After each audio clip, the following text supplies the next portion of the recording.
The Sony a7 III, a7R III, and a6600. Which one should you guys be getting in 2025? And I will have a definitive answer on which one I would choose. So let's get into it.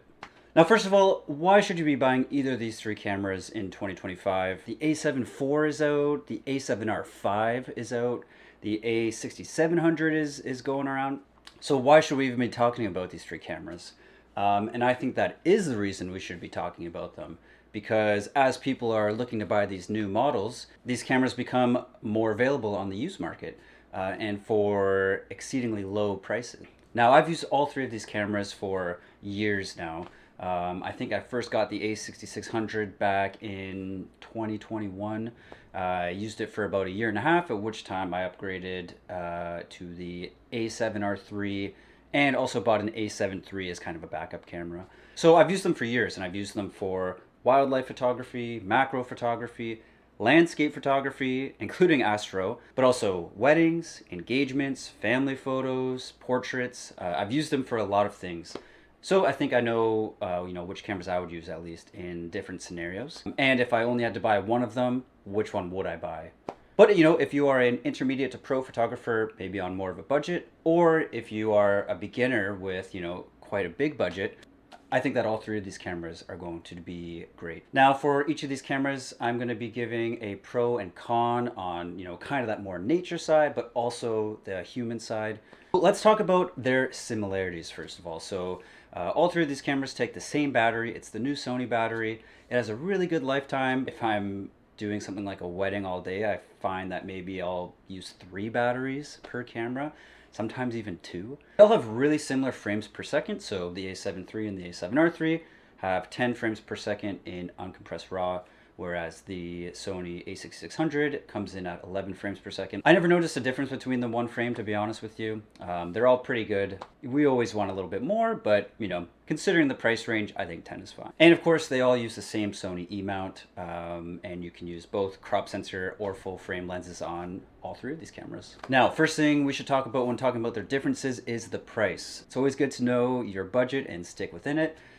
So on the more expensive end is the Sony a7R III, which comes in new for around $2,600 Canadian. But I found them used anywhere from around $1,500 to around, $2,000. The Sony a7 III, it falls a little bit in the middle. It's around $2,500 new Canadian. Again, all prices are going to be in Canadian. But I found them used anywhere from around $1,200 to, around, again, $2,000. Again, it all depends on the use of the camera.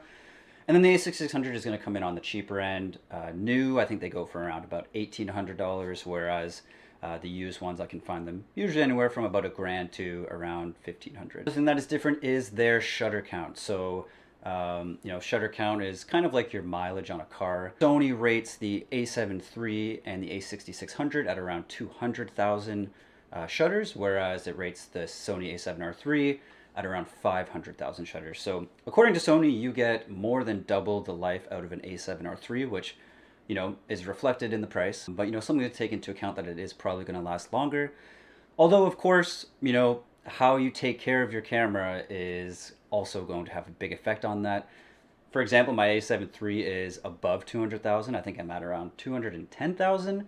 And it still works fine. So, obviously if you take care of your gear, it's going to last you a lot longer. The next notable difference is the sensor size. So, of course, the a7 III and a7R III are a full frame Sony E-mount camera, whereas the a6600 is a crop sensor camera. So there are a ton of videos out there that talk about full frame versus crop sensor. I'm not really going to go into it in a lot here. It could be a full video on its own. And if that's something you want to see, I can definitely do that. But, go check around the countless YouTube videos if you want a detailed review. But on a high level, crop sensor cameras have just a smaller sensor, and they are typically a little bit cheaper. Now, of course, there are crop sensor cameras that are kind of built more professionally, the a6600 being one of them. So they are a little bit more high-end crop sensor cameras. But on the a6600, you will be multiplying all your lenses by 1.5 as per all Sony crop sensor cameras. Now, typically you do give up a little bit of image quality when you go crop sensor, but again, that is reflected in the price. So if we go to the nature side a bit here, having a crop sensor is actually, it can be seen as a big pro. Obviously, if you're multiplying your lenses by 1.5, say you're a macro photographer and you have the 90 millimeter macro, well, that's now a 135 millimeter macro. And it increases your magnification, so you can get a lot more closer to your subjects. The same is true for wildlife like birding, and obviously this is really beneficial because sometimes it can be difficult to get close to wildlife, and it's also good to give them their space. So having a crop sensor body can really help that you get that reach. Let's talk about resolution. Now the a6600 is a 24 megapixel sensor, obviously crop sensor. Sony a7 III is also 24 megapixels, but of course full frame. And the a7R III is a 42 megapixel sensor, which is much higher. And of course, is where that R comes from, resolution. Now, there's a lot of pros and cons when talking about resolution, so let's break it up again by nature and humans. So for wildlife photography, for me personally, I like to crop a lot, mainly because I can't get close. Sometimes I definitely can, but for me, cropping is really important. I float between saying the a6600 and the a7R III. So if we're talking about the a6600 again, you get a lot of cropping power out of those 24 megapixels, specifically because it's already closer to the subject. Whereas if you're talking about the a7 III, once you crop in, you're at around 10 megapixels and you don't have a lot of resolution left. So I find cropping a lot with the a7 III. It doesn't really give me the best images. Now, flipping over to the a7R III, I have a lot of cropping potential. I can either crop in and it gives me around, I think it's around 18 to 20 megapixels when I'm in crop mode, which is pretty similar to the a6600. Or if I get close enough, I can actually just go full frame. So it kind of gives me the best of both worlds there. Now, a lot of people say, I don't really want a high megapixel camera for wildlife because oftentimes you're shooting, in dark conditions with fast shutter speeds, and that means you're gonna have to bump your ISO up quite a bit. And definitely when looking at the a7R III, there's quite a bit of fine noise in the images compared to the other two cameras. But at the same time, there's a lot more detail still when I crop in with that noise. And to be honest, for me personally, I use Denoise AI or I use Lightroom's denoising features, and I think they're great. And they really, for me, it's not a really big issue. And I think if you're looking at any three of these cameras, I think you should already have Lightroom personally. And if you don't, I would consider investing in Lightroom before jumping ship to another camera. And you'll get that free denoise with that subscription. And those same kind of rules apply to macro. Of course, in macro, you want to get as close to your subject as possible. So, having more resolution to be able to crop is really important. It kind of goes hand in hand with what we already talked about. For the a6600, you're already getting closer to your subject and you can crop a little bit more, so it's great for macro.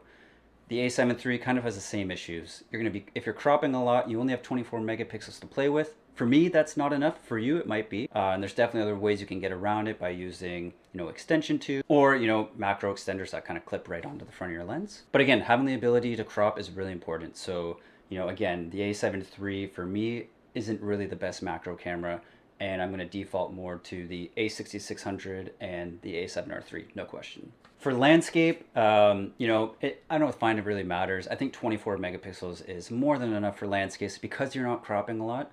Now, one thing people always talk about is, well, if you have a high resolution camera, you can blow it up really large compared to lower resolution. And sure, that's true to an extent, but even 24 megapixels can blow up pretty large, and especially when you're not cropping it. Now, the only thing I'll say is that you could play around a little bit more with your cropping. You could crop in on more details of your landscape, which I do a lot. For me, I think it makes more sense to go full frame for landscape, and the a7 III or a7R III are probably going to be better options. And on the topic of landscapes as well, if you're doing a lot of astrophotography, I do find that fine noise can sort of be an issue sometimes, and it's definitely a lot harder to deal with denoise softwares, compared to when it's bright outside. So in those cases, I often will kind of go back to the a7 III over the a7R III. And I just find in general that full frame sensors do much better with noise than crop sensors. Of course, crop sensors can still do things like astrophotography, no problem. And there's, some great lenses that you can pair with it to do that. But in this case, I'm not cropping. So typically, when I'm going out and doing astrophotography, I'll actually go to my a7 III just because, You know, it's not as much fine grain noise as the A7R3, but I think they're both great, and really all three options can do astrophotography fine. Now let's flip over to people. Resolution, I actually find 24 megapixels is much better than the higher 42 or above. I find there's almost too much detail in those high magnification pictures. Sometimes, you know, I'll be taking a picture of, you know, a couple, and the hair on their arm, or, you know, maybe the bottom of their neck, or even, you know, if there's like some kind of peach fuzz, that is all razor sharp, and it comes out in the pictures almost too much. And you know, I often find myself actually going back with a brush and, you know, taking a little bit of the texture out just because it's too much and almost unflattering in a way. So on that note as well, when you have a high resolution camera, 42 megapixels versus 24, that's almost double, right? So your file sizes are going to be double the size as well. And after I go shoot a wedding, I'm uploading every single picture I take, and I take way too many because, you know, what wedding photographer doesn't? And yeah, you know, it takes up so much space on your computer where you're editing. And, you know, I just think 24 megapixels is perfect. It gives the perfect amount of texture and details in the photos for people in a very pleasing way, and it just doesn't clog up your memory, and I just don't think you need more than 24 megapixels. All right, now let's talk about image quality. So, you know, before we get into which camera has the best image quality, I think it's just really important to say there are a ton of things that will, you know, dictate if you get a good picture or not, or if you get a good image. You know, what's the lighting like, first of all? You know, are you in the proper spot you should be with the best light? Are you editing your photos? Like I said before, editing is super important and going to very much dictate how good your image is at the end. You know, what's your composition like? What's your knowledge on composition? Are you composing your pictures properly? And of course, the lens. So, you know, in my opinion, and in many people's opinions, of course, lenses are way more important than cameras. And, you know, if you are using the most expensive body, A7R3, with, you know, a cheap kit lens versus the a6600 with, you know, like I said, a 35 1.4 or something, you're gonna get way better images with the a6600, no doubt. The lens dictates so much of your image quality, so remember that. If you are, you know, good at all four of those things, or you're learning and, you know, under the same scenarios, which of these are going to give you the best images? Personally, guys, I find that the A7 III and A7R3 are better than the A6600. Now, some people might disagree with that. Totally fine. But when I changed and upgraded from the A6600 to the A7R3, the first thing I noticed was how much the image quality improved. Now, the A6600 still has great image quality, and you can get great images out of it. It's still a really good camera for stills. And, you know, the A7R3 and A7 III, you know, I find they're pretty much the same image quality. You know, of course, until you start cropping. But autofocus next. So autofocus is really important, particularly in wildlife, but it's important for people too. I'll just say, if you're doing people photography, all three of these cameras have good enough autofocus. They all have eye detect autofocus, and they will be more than enough for any kind of person shoot you're doing, weddings, engagements, anything. All three are going to be. When we flip over to the nature side of things, though, particularly wildlife, it's not necessarily the case. In terms of autofocusing, the a6600 blows these cameras out of the water, in my opinion. So the a6600 is, of course, a little bit newer. It has the subject tracking where, you know, you lock your focus on something that's moving, and if a bird kind of moves through the frame, it's going to stick on it, and you kind of just have to follow it with the camera. And of course, you don't have that in the other two bodies. And, you know, I say the first thing I realized was how much better the image quality was when I moved up to the A7R3.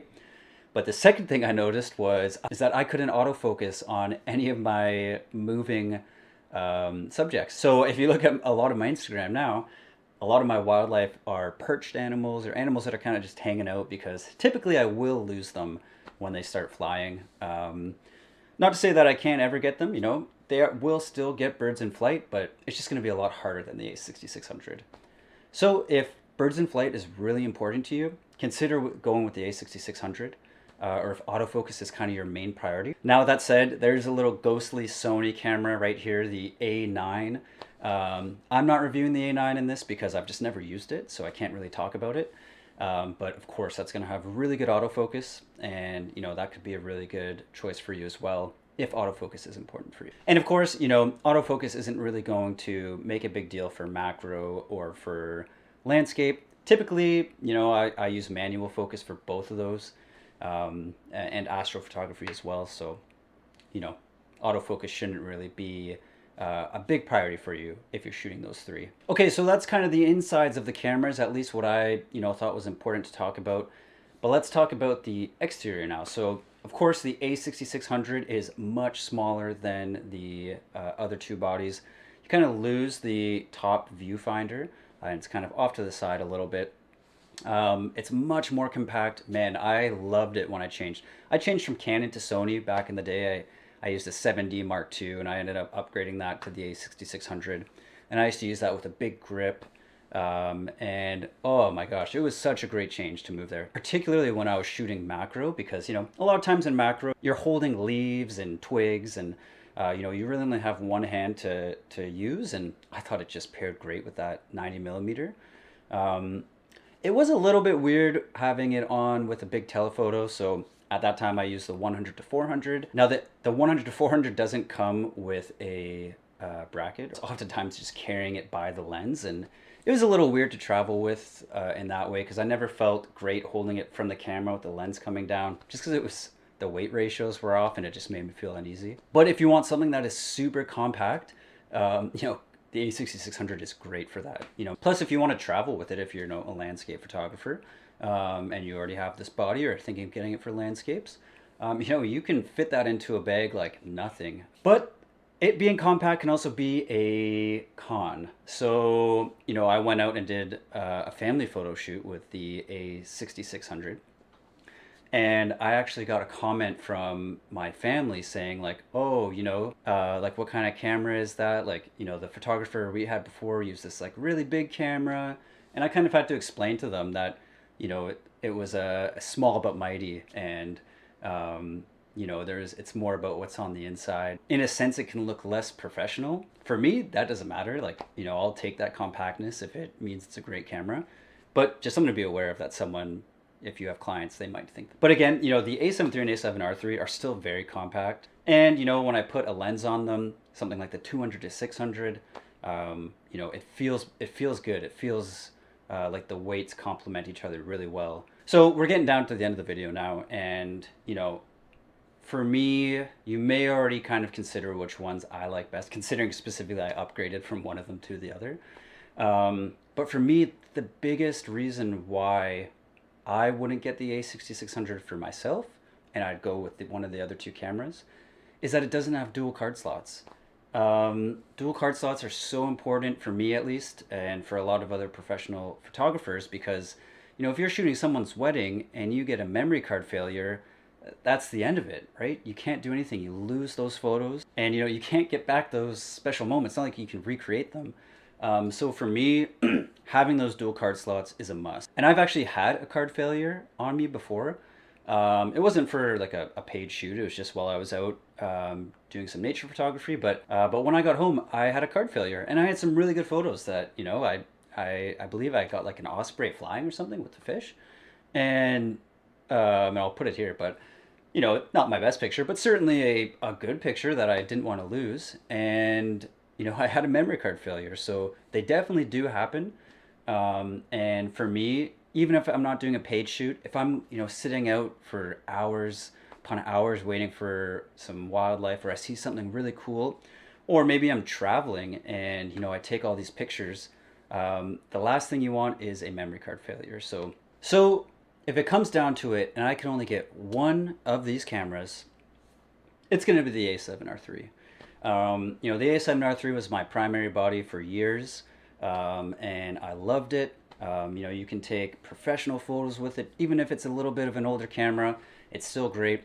It's rated for double the life of what the other two cameras are, and you just kind of get to choose. You kind of get a mixture of the two cameras in a sense. You have your full frame, but you could crop in and get almost like a crop sensor camera in crop mode anyways at around 20 megapixels. The high resolution can be difficult when dealing with culling photos and memory storage, but I will trade that any day for that resolution, particularly, because wildlife and macros are kind of my main thing that I shoot. Weddings and engagements are kind of just ways I finance my nature photography. So, I want that resolution, and I'll go with the A7R III all day. But like I said, there's a lot of other times where the other bodies come in handy. Birds in flight and really good autofocus. Maybe the a6600 is your choice. If you're only shooting people and no wildlife, maybe you want the A7 III because it's going to be a little bit cheaper, and maybe you don't really need those high megapixels. But if you're shooting a little bit of wildlife, a little bit of macro, landscapes, and people, I think the A7R III is a great option. You can get professional photos, and remember that, back in the day, whatever, 5, 7 years ago, and even today, still, people use this camera as, their professional camera. So, you can get professional photos with it as well. And just remember, work on your skills with editing, invest in a really nice lens. Again, get your lens first. Figure out what lens you want and then pair a camera body with it. That's going to be really important. If you're doing wildlife photography, learn more about your animals that you want to photograph. Learn about their behaviors, where you can find them, find cool wildlife. That's also going to be really important for your photos. And just get out there and shoot. Try not to worry too much about the gear. Work on your skills, even if it's with a lower end camera or lower end lens, because as you build those skills, when you upgrade, it's just going to show how big of a difference that upgrade is going to be for you. So just always remember that a great photographer with lower end gear is going to get much better photos than a beginner photographer with great gear. So guys, I hope you learned a little bit from this video, and I hope it helps you choose the body out of these three that you were thinking of, or validates your choice in the one you already bought. And until next time, happy shooting.